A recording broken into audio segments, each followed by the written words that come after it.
إن الحمد لله نحمده ونستعينه ونستغفره ونعوذ بالله من شرور أنفسنا ومن سيئات أعمالنا من يهده الله فلا مضل له ومن يضلل فلا هادي له أشهد أن لا إله إلا الله وحده لا شريك له وأشهد أن محمدا عبده ورسوله صلى الله عليه وعلى آله وأصحابه ومن تبعهم بإحسان إلى يوم الدين وسلم تسليما كثيرا أما بعد. Jamaah kaum muslimin wal muslimat rahimani wa rahimakumullah.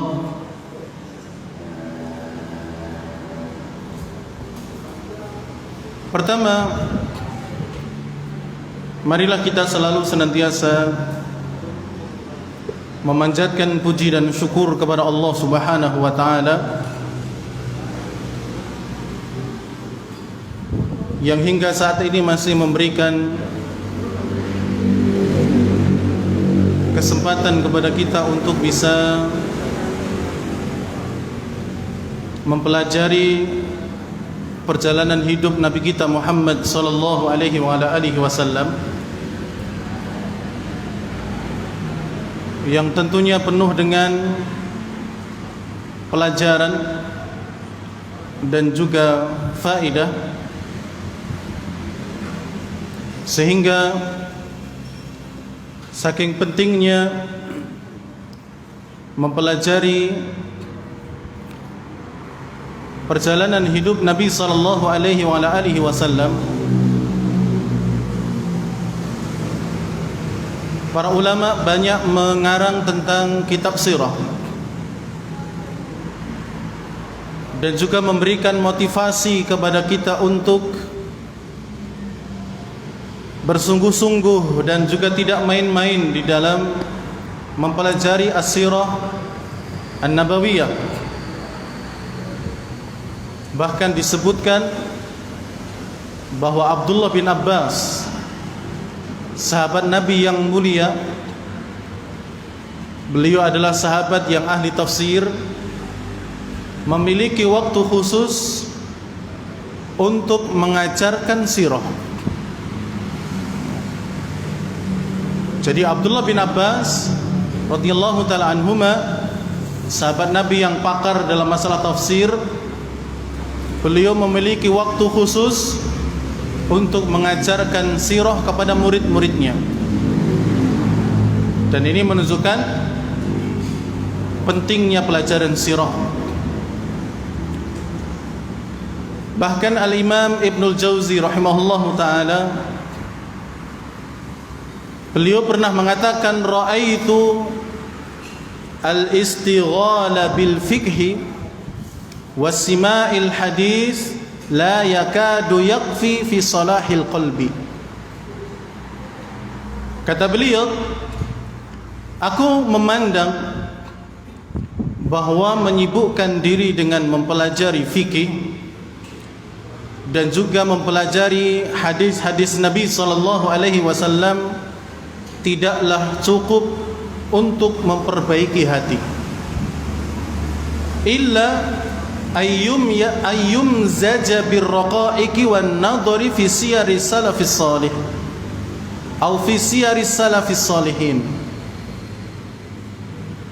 kecuali apabila digabungkan dengan mempelajari ar-raqaik, yakni sesuatu yang dapat melembutkan hati, dan juga mempelajari sejarah orang-orang terdahulu yang soleh, terutama Nabi kita Muhammad sallallahu alaihi wasallam. Jadi kata beliau, menyibukkan diri dengan mempelajari fikih, mempelajari hadis-hadis Nabi sallallahu alaihi wasallam itu belum cukup untuk memperbaiki hati, kecuali kalau dua pelajaran ini digabungkan dengan mempelajari ar-raqaik, perkara-perkara yang dapat melembutkan hati, serta mempelajari perjalanan hidup orang-orang soleh terdahulu. Dalam perkataan yang lain, beliau juga mengatakan bahwa wa aslul usul al-ilm, pokok dari perkara-perkara yang pokok adalah ilmu. Wa anfa'ul ulum, dan ilmu yang paling bermanfaat adalah an-nadharu fi siyarir rasuli sallallahu alaihi wasallam wa ashabi, yaitu mempelajari sejarah perjalanan hidup Nabi Muhammad sallallahu alaihi wasallam dan juga para sahabatnya. Beliau berdalil dengan surat Al-An'am ayat 90, ulaikal ladzina hadallah, mereka adalah orang-orang yang diberi petunjuk oleh Allah Subhanahu wa taala. Fabihudahu muqtadi, maka dengan petunjuk mereka ikutilah.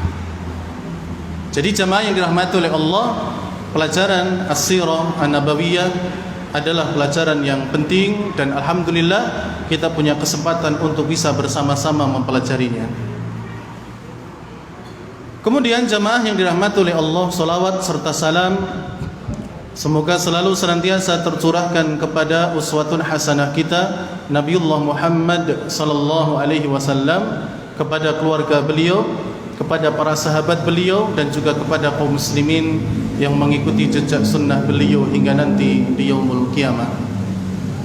Ma'asyiral kaum muslimin wal muslimat rahimani wa rahimakumullah, pada kesempatan malam hari ini, di pertemuan kita yang ke-73, kita akan membahas faedah dari hijrahnya Nabi SAW ke Madinah. Dan ini adalah bagian yang pertama. InsyaAllah nanti akan ada bagian yang kedua. Setelah itu, jika tidak ada yang perlu kita bahas, kita akan lanjutkan ya perjalanan Nabi setelah memasuki kota Madinah. Ya, kali ini kita akan mempelajari faedah dari hijrahnya Nabi SAW ke Madinah, bagian yang pertama. Jamaah yang dirahmati oleh Allah Subhanahu wa taala, yang pertama, faedah yang dapat kita ambil,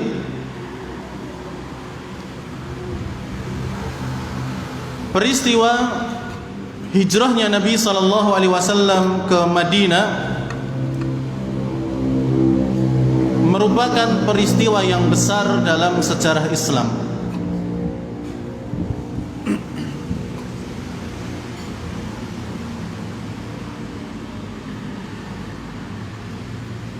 Jadi peristiwa hijrahnya Nabi SAW ke Madinah merupakan peristiwa yang besar dalam sejarah Islam.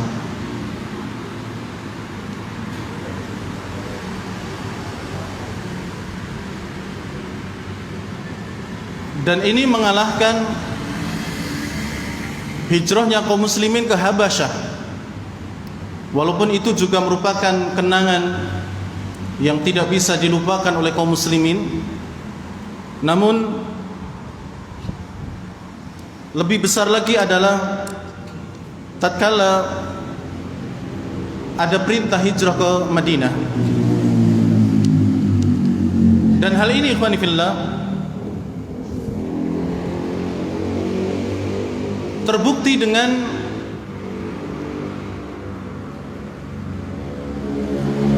beberapa peristiwa hijrah itu terus dikenang oleh kaum muslimin. Di antaranya adalah julukan yang diberikan kepada putrinya Abu Bakar As-Siddiq yang bernama Asma, dengan julukan pemilik dua ikat pinggang. Jadi cuma sekedar ikat pinggang, pemilik ikat pinggang atau dua ikat pinggang, itu dikenang oleh kaum muslimin sampai sekarang, bahkan sampai yaumul qiyamah, bahwa Asma memiliki julukan pemilik dua ikat pinggang. Hal itu didasari ketika Asma adalah wanita yang mengantarkan asupan makanan kepada Nabi SAW dan juga ayahnya Abu Bakar As-Siddiq radhiyallahu taala anhu ketika berada di Gua Thur atau Gua Thawr. Selama 3 hari di sana, asupan makanan itu yang mengantarkan adalah Asma bintu Abi Bakar As-Siddiq radhiyallahu taala anhuma.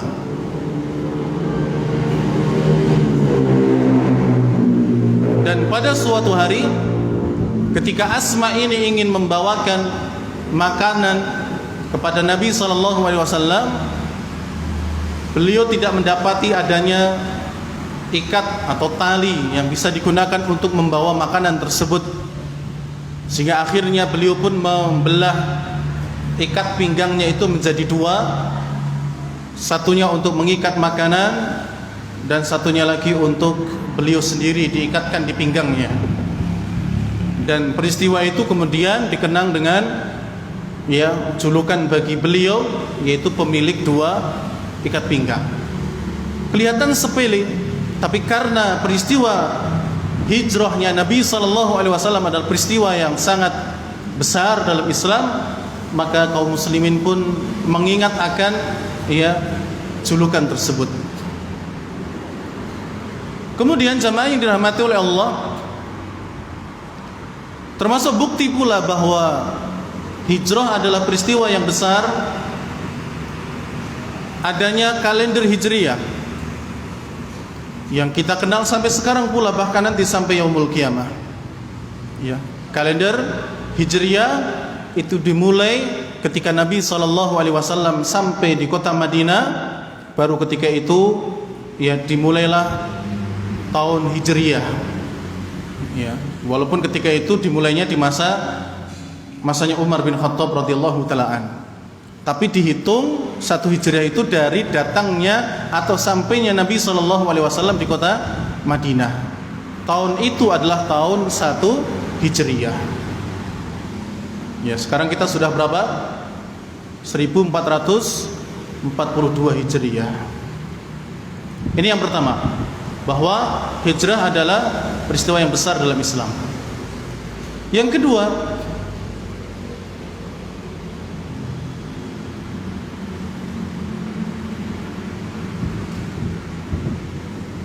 perintah hijrah ditinjau dari sisi waktu dan juga tempat,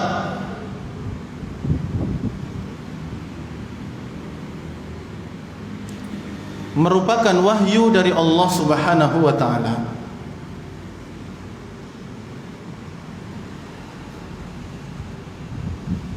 Jadi hijrah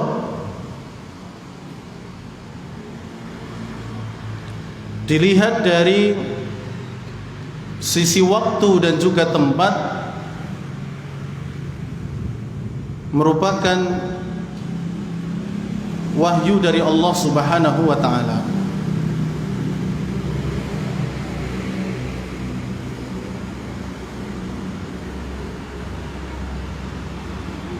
Sebagaimana yang dahulu pernah kita sampaikan bahwa tujuan hijrah Nabi SAW ketika itu banyak. Ada Habasyah yang pernah 2 kali ke sana. Ada pula Taif. Ada pula tempat yang lain. Namun kenapa kemudian yang dipilih adalah Madinah? Sebagaimana dalam hadis bahwa Nabi SAW pernah mengatakan kepada orang-orang kaum muslimin yang ada di Mekah, orang-orang muhajirin, sungguh telah diperlihatkan kepadaku tempat hijrah kalian, dan saya menganggap atau saya kira tempat itu adalah ini dan itu, karena dipenuhi dengan pohon kurma yang banyak. Dan ternyata tempat hijrah kalian adalah Madinatul Yathrib, yaitu kota Yathrib. Tidak lain dan tidak bukan, itu adalah kota mana? Madinah. Jadi sebelum kaum muslimin hijrah, Rasulullah sudah diperlihatkan tempat hijrahnya kaum muslimin nanti adalah di sini, yaitu di Yathrib, ya, nama lain dari kota Madinah. Dan itu tidak karena keinginan Rasulullah, tapi memang wahyu dari Allah Subhanahu wa taala. Adapun dari segi waktu, ya, itu pun juga karena merupakan wahyu dari Allah. Karena ketika itu Nabi SAW selalu didesak oleh Abu Bakar As-Siddiq supaya Abu Bakar As-Siddiq diizinkan untuk hijrah. Tapi Nabi selalu mengatakan, jangan wahai Abu Bakar, bersabarlah dulu wahai Abu Bakar, saya belum diizinkan untuk hijrah. Ini membuktikan bahwa waktu hijrah pun juga merupakan wahyu dari Allah Subhanahu wa taala, bukan keinginan Rasulullah ataupun Abu Bakar. Andaikan itu adalah pilihan Rasulullah, maka mungkin Rasulullah akan lebih dahulu hijrah, ya, sebelum yang ditentukan oleh Allah Subhanahu wa taala. Tapi karena ini sesuai dengan wahyu, maka sudah nunggu dulu perintah dari Allah. Maka ketika peristiwa Darun Nadwa yang seluruh anggota parlemennya setuju untuk membunuh Nabi kita Muhammad SAW, datanglah atau turunlah wahyu yang dibawa oleh malaikat Jibril kepada Nabi SAW, memberitahukan hasil kesepakatan di Darun Nadwa. Dan dengan itu pula malaikat Jibril mengatakan kepada Rasulullah bahwa Allah telah mengizinkanmu untuk hijrah. Maka beliau pun apa? Hijrah. Jadi dari sisi waktu dan juga tempat kemana para sahabat Nabi SAW hijrah, itu merupakan wahyu dari Allah Subhanahu wa taala. Kemudian jamaah yang dirahmati oleh Allah Subhanahu wa taala,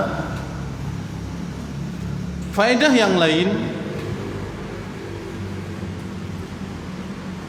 hijrahnya Nabi SAW dan juga para sahabat ke Madinah bukanlah rekreasi, ya, bukanlah rekreasi.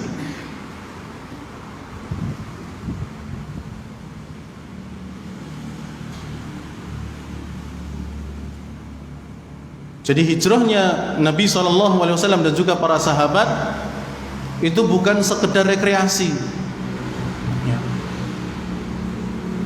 itu sekedar berjalan-jalan dari Mekah ke Madinah saja, ya. Tidak, tapi hijrahnya mereka itu terkait dengan keyakinan yang mereka miliki, ya, keyakinan yang menancap pada hati mereka, keyakinan yang harus mereka pertahankan sebelum keyakinan tersebut hilang karena kelamaan berada di kota Mekah dengan adanya desakan dan juga penindasan dari orang-orang kafir Quraisy. Jadi bukan sekedar jalan-jalan atau berekreasi, ya, tidak demikian. Tapi apa? Ini memang peristiwa di mana kaum muslimin harus memutuskan dengan baik, ya, tetap mempertahankan keyakinannya ataukah tidak. Maka bagi mereka yang telah mantap keyakinannya, ya, ini adalah perintah Allah dan Rasulnya, maka mereka pun hijrah. Adapun yang tidak bisa, tergantung dengan alasan mereka. Karena beberapa kaum muslimin ketika itu juga tidak bisa hijrah, ya, ada yang ditipu padahal sudah sampai di kota Madinah sehingga pulang lagi. Ada pula yang ditahan, ya, harta ataupun keluarganya sehingga tidak bisa datang dan sebagainya. Tapi mereka yakin ini adalah perintah Allah, cuman mereka tidak bisa hijrah ketika itu karena satu lain hal. Tapi intinya pindahnya kaum muslimin dari Mekah ke Madinah itu bukan hanya sekedar rekreasi, tapi perjalanan yang penuh dengan beban, perjalanan yang penuh dengan keyakinan yang mantap akan keislaman mereka, bahwa ini adalah agama yang diridhoi oleh Allah Subhanahu wa taala. Sehingga mereka pun apa? Ya, pergi bergegas ke kota Madinah. Faedah yang lain jamaah yang dirahmati oleh Allah Subhanahu wa taala, bergegasnya para sahabat untuk hijrah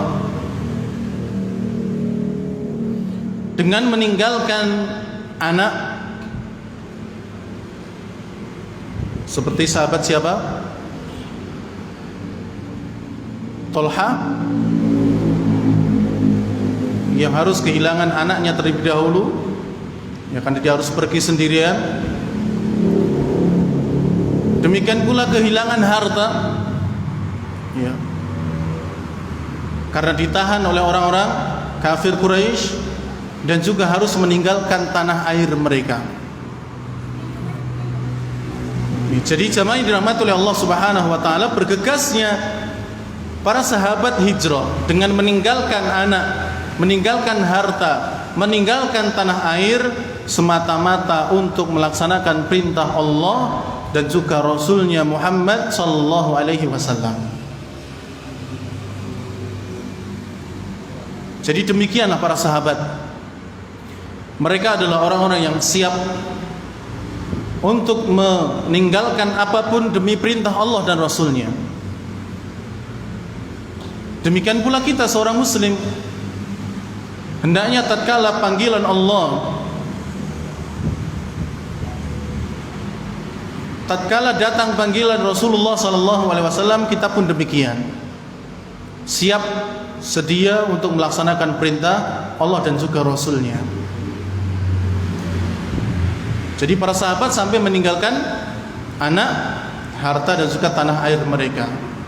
Bahkan jamaah yang dirahmati oleh Allah, ketika Rasulullah sallallahu alaihi wasallam akan keluar dari Mekah, beliau pun mengatakan, ya, atau berkata, wahai Mekah, sungguh engkau adalah tempat yang paling aku cintai. Ya. Kalau bukan karena perintah Allah, niscaya aku tidak akan meninggalkanmu. Ya. Tidak akan keluar dari apa? Mekah. Tapi karena pergi ke Madinah adalah perintahnya Allah, maka Rasulullah harus meninggalkan dan keluar dari Mekah, tempat yang paling beliau cintai. Jadi tetap harus apa? Meninggalkan Mekah. Sesuatu yang beliau cintai, beliau tinggalkan untuk sementara demi melaksanakan perintah Allah Subhanahu wa taala. Demikian pula para sahabat.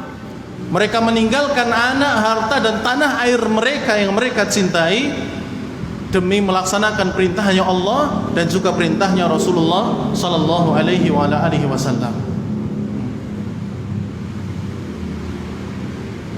Jadi Rasulullah sampai mengatakan demikian sebelum keluar dari Mekah, ya, bahwa Mekah adalah negeri yang beliau cintai. Seandainya bukan karena perintah Allah, Rasulullah tidak akan keluar dari Mekah. Apapun yang terjadi, beliau akan di Mekah. Tapi karena Allah merintahkan untuk hijrah dulu, maka akhirnya Rasulullah SAW meninggalkan tanah air, tempat di mana beliau dilahirkan di sana. Demikian pula dibesarkan. Kemudian jamaah yang dirahmati oleh Allah, di antara pelajaran yang lain yang dapat kita ambil adalah peristiwa hijrah mengandung kemuliaan dan keistimewaan yang dimiliki oleh Abu Bakar As-Siddiq radhiyallahu ta'ala anhu.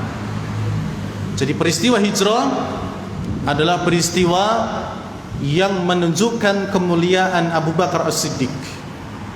Kalau kita perhatikan dari awal hijrah sampai Nabi SAW sampai ke Kuba, kita akan temui berbagai macam sangkut pautnya Abu Bakar As-Siddiq dengan hijrahnya Nabi SAW. Kalau kita ambil satu persatu, siapakah orang yang pertama kali didatangi Nabi SAW setelah diizinkan untuk hijrah? Siapa Pak? Abu Bakar As-Siddiq. Setelah malaikat Jibril membawa izin dari Allah kepada Rasulullah bahwa beliau boleh hijrah, rumah pertama yang didatangi adalah rumahnya Abu Bakar As-Siddiq. Yang kedua, siapakah orang yang diajak rembukan untuk pergi berhijrah dengan Nabi SAW? Abu Bakar As-Siddiq. Beliau berunding dengan Nabi SAW bagaimana metodenya kita berhijrah, ya jalur mana yang harus kita tempuh dan sebagainya. Yang ketiga, siapakah yang membayar penunjuk jalan menuju Madinah? Abu Bakar As-Siddiq. Siapa penunjuk jalannya? Masih ingat? Abdullah bin Uraikid Al-Laythi, orang yang ketika itu masih kafir, ya, dan dia dibayar oleh Abu Bakar As-Siddiq untuk menunjukkan jalan menuju Madinah. Tentu jalan-jalan yang tidak umum dilewati oleh keumuman manusia. Selanjutnya, siapakah orang yang menawarkan untanya untuk dibawa Nabi SAW pergi hijrah? Abu Bakar As-Siddiq. Ya. Ketika sudah matang strategi yang akan mereka lakukan untuk menuju Madinah, Abu Bakar menawarkan 2 ontanya untuk Nabi SAW. Ya Rasulullah, ini 2 onta saya. 1 saya tunggangi, 1 untuk Anda. Ya. Dan itu adalah miliknya siapa? Abu Bakar As-Siddiq. Selanjutnya, jamaah yang dirahmati oleh Allah, budak siapakah yang mengembala kambing untuk menyuplai minuman bagi Nabi SAW dan juga Abu Bakar As-Siddiq? Ya budaknya Abu Bakar As-Siddiq. Siapa namanya? Amir bin Fuhairah. Dia yang kemudian dibebaskan oleh Abu Bakar As-Siddiq dan melayani Nabi dan juga Abu Bakar As-Siddiq ketika berada di Gua Thur. Selanjutnya, putri siapakah yang menyiapkan makanan dan mengantarkan makanan untuk Nabi SAW? Putrinya Abu Bakar As-Siddiq. Siapa yang masak? Aisyah radhiyallahu taala anha. Siapa yang mengantarkannya ke Gua Thur? Asma binti Abu Bakar. Ya. Aisyah bintu Abu Bakar, Asma bintu Abu Bakar. Dua-duanya putrinya Abu Bakar As-Siddiq. Lalu siapakah orang yang menjadi mata-mata, kalau pagi sampai sore berada di Mekah, kalau malam tidur bersama Rasulullah dan Abu Bakar di Gua Thur?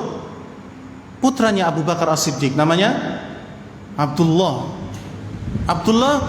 bin Abu Bakrin As-Siddiq radhiyallahu taala anhu. Siapakah yang masuk ke Gua Thur pertama kali sebelum Rasulullah? Abu Bakar As-Siddiq. Jadi jamaah yang dirahmati oleh Allah, dari peristiwa hijrahnya Nabi SAW sangat banyak sekali ya terungkap bahwa di situ perannya Abu Bakar As-Siddiq sangat luar biasa. Ya. Oleh karena itu mungkin nanti kalau tidak ada halangan kita akan ya sampaikan bagaimana Abu Bakar As-Siddiq radhiyallahu taala anhu, keutamaan beliau. Jadi sangat banyak sekali. Jamaah yang dirahmati oleh Allah Subhanahu wa taala, ada satu hadis yang ini mungkin cukup untuk menunjukkan bahwasanya Abu Bakar As-Siddiq adalah orang yang mulia. Rasulullah SAW pernah berkata kepada para sahabat, "Man asbaha minkum al-yawma sha'iman." Siapakah di antara kalian yang pagi hari ini atau hari ini sedang berpuasa? Qala Abu Bakrin, ana. Abu Bakar jawab, saya wahai Rasulullah. Lalu Rasulullah bertanya lagi, man tabi'a minkumul yawma janazatan? Siapakah yang hari ini di antara kalian yang tadi mengantarkan jenazah? Qala Abu Bakrin, ana ya Rasulullah. Abu Bakar jawab, saya wahai Rasulullah. Kemudian Rasulullah bertanya lagi, faman at'ama minkumul yawma miskina? Siapakah yang hari ini sudah memberikan makanan kepada orang miskin? Qala Abu Bakrin ana. Abu Bakar menjawab, saya wahai Rasulullah.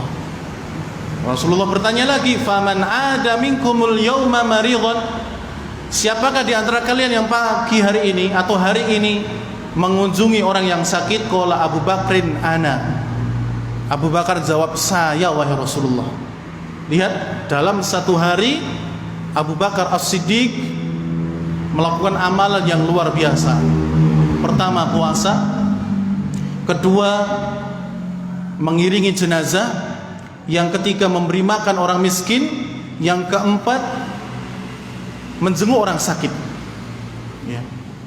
4 amalan dalam satu hari dilakukan oleh Abu Bakar As-Siddiq. Dan mungkin sahabat Nabi yang hadir ketika itu tidak menyamai apa yang dilakukan Abu Bakar. Mungkin ada di antara mereka yang puasa ketika itu tapi tidak menjenguk orang sakit. Mungkin ada di antara para sahabat ketika itu yang hadir menjenguk orang sakit tapi tidak ikut mengiringi jenazah. Ada pula yang mungkin ikut jenazah, juga ikut juga orang yang menjenguk orang sakit tapi tidak memberi makan orang miskin. Tapi Abu Bakar As-Siddiq melakukan itu semua dalam satu hari itu. Maka kemudian Nabi SAW mengatakan, majtama'na fi imri'in illa rajulun aw illa dakhala jannah. Tidaklah 4 perkara ini ada dalam dan mengumpul dalam seorang dan dalam satu orang, kecuali pasti dia akan masuk surga. Kecuali dia akan masuk apa? Surga. Tidaklah 4 perkara ini dilakukan oleh seseorang dalam sehari, maka kecuali pasti dia akan masuk surga. Maka jika bisa kita melakukan amalan ini, ikhwani fillah, maka ini sangat bagus. Ya. Hari ini kita pas puasa. Setelah itu kemudian ada yang sakit, kita menjenguk. Ada yang meninggal, kita apa? Kita ikut takziah. Ada yang kemudian miskin, kita beri makan. Maka jaminannya apa?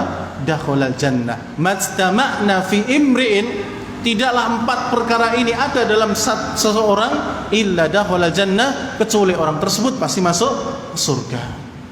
Ya, tapi ini mungkin sulit.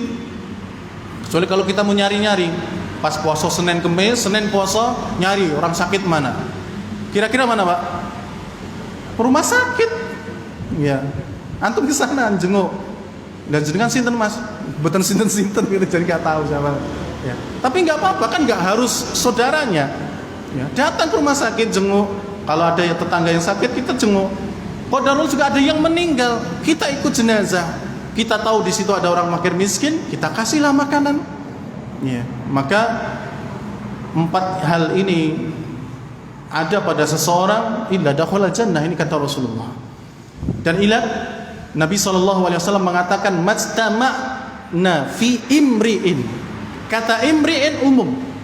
Rasulullah tidak menyebutkan Abu Bakar. Ya, kalau ini khusus Abu Bakar akan disebutkan apa? Tidaklah terkumpul 4 perkara itu dalam diri Abu Bakar, nah, akan disebut nama. Tapi Rasulullah menyebutkan secara umum. Siapapun, berarti termasuk kita pun bisa mengamalkan amalan ini. 4 hal dalam satu hari, ya, satu hari. Kalau nyicil sekarang puasa, Selasanya jenguk orang miskin, kemudian Rabunya ya ada yang meninggal, kita jenazah, ya ini nggak bisa. Ya, satu hari 4 hal.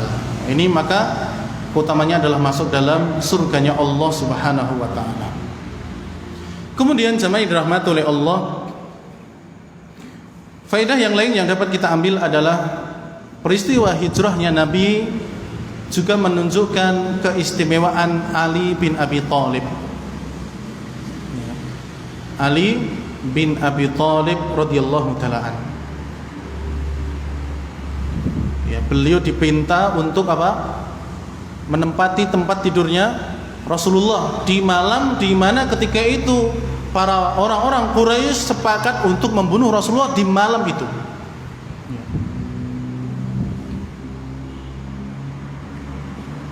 Dan Ali bin Abi Thalib diminta untuk apa? Tidur di sana. Dan ini adalah tugas yang berat. Karena kalau bisa-bisa apa? Ya, Ali bin Abi Thalib tewas, meninggal ketika itu. Tapi apa? Kata Rasulullah sebelum berangkat, la yadurk, kata Rasulullah. Intinya enggak apa-apa, tidurlah kamu di sana. Tidak akan dibunuh.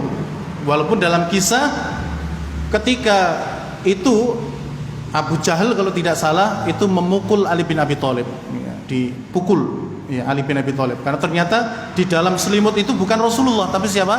Ali. Kemudian Ali dipukul oleh ya Abu Lahab. Tapi kan tidak dibunuh, ya, masih hidup.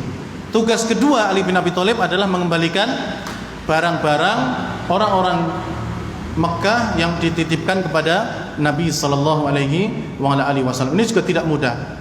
Dalam 3 hari Ali bin Abi Thalib sudah bisa mengembalikan seluruh barang ya yang dititipkan kepada Nabi sallallahu alaihi wasallam kepada orang Mekah. Kemudian beliau menyusul Nabi sallallahu alaihi wasallam ke Madinah dan beliau pun berkumpul dengan Rasulullah di Kuba. Ya, di Kuba. Kemudian jamaah yang dirahmati oleh Allah, tentang Ali bin Abi Thalib, beliau pernah mendengar Nabi sallallahu alaihi wasallam bersabda, "La yuhibbuka illa mu'min." Wahai Ali, tidaklah orang yang mencintai kamu kecuali orang yang mukmin, orang yang beriman. Wala yubghiduka illa munafiq, dan tidaklah orang yang membenci kamu kecuali orang munafik. Maka jamaah yang dirahmati oleh Allah, kita kaum muslimin mencintai Ali bin Abi Thalib. Karena itu adalah tanda bahwa kita beriman atau seorang yang beriman kepada Allah dan Rasulnya. Ya, karena kata Rasulullah, tidaklah orang yang mencintai kamu wahai Ali kecuali orang apa? Mukmin, dan tidaklah orang yang membenci kamu kecuali orang munafik. Jadi kalau ada yang membenci Ali bin Abi Thalib, ya, maka kata Rasulullah, ya illa munafik. Dia adalah orang yang munafik. Kemudian jamaah yang dirahmati oleh Allah, faedah yang lain, kunjungan Nabi sallallahu alaihi wasallam ke Abu Bakar As-Siddiq setelah mendapatkan izin apa? Hijrah. Ini adalah kunjungan orang tua terhadap orang muda. Ya, kalau unggah-ungguhnya kita, kalau berkunjung itu ya biasa dilakukan sing muda ke yang tua. Tapi Nabi SAW mengajarkan tidak mengapa dan boleh hukumnya, tidak mengurangi rasa hormat sama sekali orang tua mengunjungi yang muda. Ya, yang umurnya sudah sepuh mengunjungi yang muda itu apa? Tidak ada masalah dalam Islam. Ya, tidak ada masalah dalam Islam. Nabi SAW mengunjungi Abu Bakar As-Siddiq, sedangkan umur keduanya beda 2 tahun. Ya, lebih muda Abu Bakar As-Siddiq. Ya, Rasulullah lahir tahun 571 Masehi, sedangkan Abu Bakar As-Siddiq 573 Masehi. Jadi Abu Bakar dengan Rasulullah tua siapa? Tua Rasulullah. Tapi Rasulullah mendatangi siapa? Abu Bakar As-Siddiq. Ya, mendatangi Abu Bakar As-Siddiq. Jadi tidak mengapa orang yang umurnya lebih tua mendatangi yang lebih muda. Ya, tidak masalah. Karena ini juga bisa bentuk dari ya kasih sayang yang berumur dengan yang masih muda. Makanya Nabi SAW mengatakan tidaklah ya beriman orang yang tidak menyayangi orang-orang kecil di antara kita atau di antara kami, dan juga tidak menghormati orang-orang yang besar di antara kita. Artinya yang besar menyayangi yang kecil, yang muda kemudian menghormati yang besar. Jadi sekali lagi apa? Tidak masalah. Kemudian jamaah yang dirahmati oleh Allah Subhanahu wa taala, faedah yang lain, dan ini mungkin yang terakhir, adalah adab Nabi SAW masuk ke rumah Abu Bakar As-Siddiq. Apa yang Rasulullah ajarkan? Meminta izin. Ya, meminta izin ketika akan masuk ke rumahnya Abu Bakar As-Siddiq. Padahal jamaah yang dirahmati oleh Allah, Rasulullah ketika itu adalah seorang nabi yang lebih aula, lebih utama dibandingkan dengan orang mukmin siapapun termasuk Abu Bakar. Tapi ketika Rasulullah sampai di depan rumahnya Abu Bakar, beliau minta izin, boleh nggak masuk. Ya. Apa kata Allah Subhanahu wa taala? An-nabiyyu aula bil mu'minina min anfusihim. Seorang nabi atau nabi itu lebih diutamakan dibandingkan dengan orang mukmin yang lainnya dari diri mereka sendiri. Tapi ketika beliau sampai di rumahnya Abu Bakar As-Siddiq, minta izin, boleh masuk atau tidak. Ini adalah adab yang Nabi SAW ajarkan kepada kita, supaya ketika masuk ke dalam rumahnya orang lain itu minta izin terlebih dahulu. Oleh karena itu dalam Islam diatur dalam hal demikian. Kita sebutkan secara singkat adab ketika masuk ke dalam rumah orang lain. Pertama, mengucapkan salam.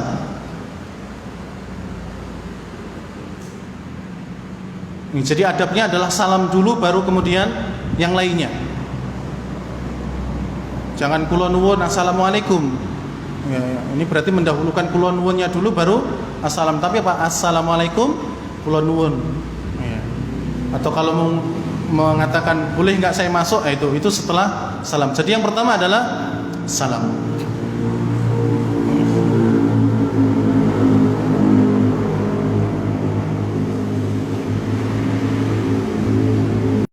Nanti bisa dilihat dalilnya surat An-Nur ayat 27 sampai 29.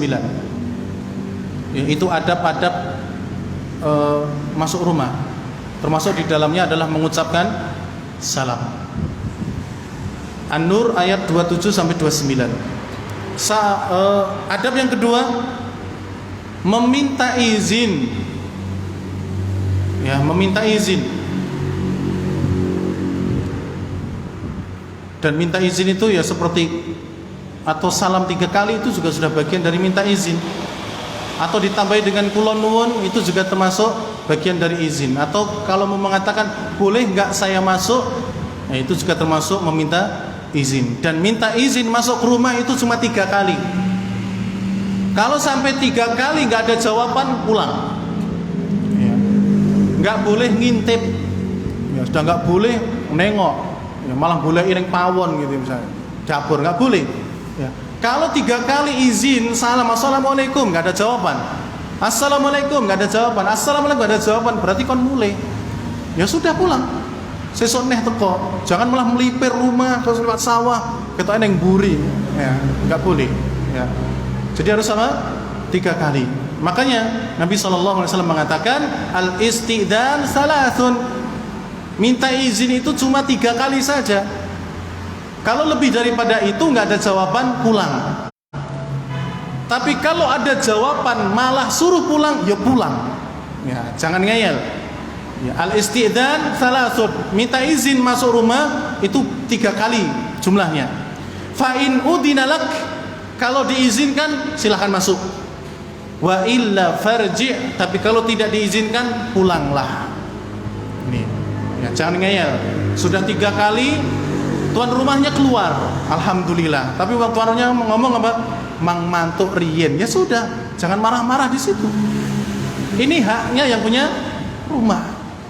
Ya. Jadi kalau Mas mang pulang dulu, ya sudah pulang. Suruh balik kapan atau kapan balik lagi itu serah. Ya. Tapi kalau suruh pulang, pulang. Tapi kalau diizinkan masuk, monggo lah, baru kita masuk. Ya. Kemudian jamaah yang dirahmati oleh Allah Subhanahu wa taala, hal ini ya, minta izin seperti ini dimaksudkan untuk ya menjaga pandangan. Ya, menjaga apa? Menjaga pandangan. Jadi makanya tidak boleh kita masuk ke rumah seseorang itu tepat di depan pintu. Apalagi pintunya apa? Terbuka. Pinggirnya. Ya, pinggir, ketok. Tidak di depan pintu pas. Jadi tidak melihat langsung dalam itu apa. Kalau pas yang dilihat lagi joget kan bahaya. Ya, makanya nggak boleh apa? Langsung. Kan di situ adalah tempat di mana pemilik rumahnya itu menutup aurat. Kalau pas lagi terbuka auratnya kan ya, akan terlihat. Makanya jangan langsung di depan pintu, di pinggir. Kalau ada bolongan juga jangan ngintip. Ya, ini nggak boleh. Bahkan yang saya ketahui dalam hadis, kalau yang punya rumah itu nyolok matanya yang ngintip itu sah, nggak ada tuntutan. Tapi kalau di sini mungkin ya dituntut di penjara. Tapi secara hukum Islam enggak boleh itu ya, yang ngintip kan gitu, nggak boleh. Kalau masak nasi ngintip nggak apa-apa, tapi kalau ini ngintip rumah orang, ini nggak boleh. Nah, minta izin itu dilakukan agar untuk apa? Menjaga pandangan dari hal-hal yang tidak boleh dilihat dari tuan rumah. Kemudian jamaah yang dirahmati oleh Allah Subhanahu wa taala, cara meminta izin pula ini termasuk adabnya. Cara meminta izin pula adalah dengan memperkenalkan nama. Ya, nyebutkan nama. Bukan sekedar ditanya siapa, saya. Ini enggak boleh. Ya. Ngetuk pintu, assalamualaikum, waalaikumsalam, sinten, saya. Ya, kula. Lah kula sinten, lah pangunten gitu. Enggak boleh. Harus nama. Saya. Ya. Nama siapa, kemudian sudah. Karena ini pernah terjadi di masa Nabi sallallahu alaihi wasallam. Ini kisahnya Jabir bin Abdullah. Beliau pernah mendatangi Nabi sallallahu alaihi wasallam dengan mengetok pintu. Dan beliau berdiri di samping pintu, kemudian Rasulullah bertanya, "Man hadza?" Atau dalam riwayat man hadza? Ya, siapa yang ada di depan pintu? Qultu ana. Kata Jabir bin Abdullah, saya wahai Rasulullah. Kemudian Nabi SAW mengatakan, saya. Seakan-akan beliau apa? Enggak suka dengan jawaban itu. Ya, harus apa? Nama. Jadi lalu kemudian Jabir mengatakan, saya wahai Rasulullah, Jabir bin Abdullah. Ya, baru kemudian Rasulullah ya mempersilahkan beliau masuk. Jadi jangan cuma saya tapi apa? Sebutkan nama. Wallahu taala a'lam bishawab. Demikian jamaah yang dirahmati oleh Allah, apa yang bisa kita sampaikan pada kesempatan malam hari ini terkait dengan faedah hijrahnya Nabi SAW ke Madinah, dan ini adalah bagian yang pertama. Insyaallah di kesempatan yang berikutnya kita akan sampaikan di bagian yang kedua dan materi yang lainnya biidznillah subhanahu wa ta'ala. Kurang lebihnya mohon maaf. Kita akhiri subhanakallahumma rabbana wa bihamdik asyhadu an la ilaha illa anta astaghfiruka wa atubu ilaik. Wassalamualaikum warahmatullahi wabarakatuh.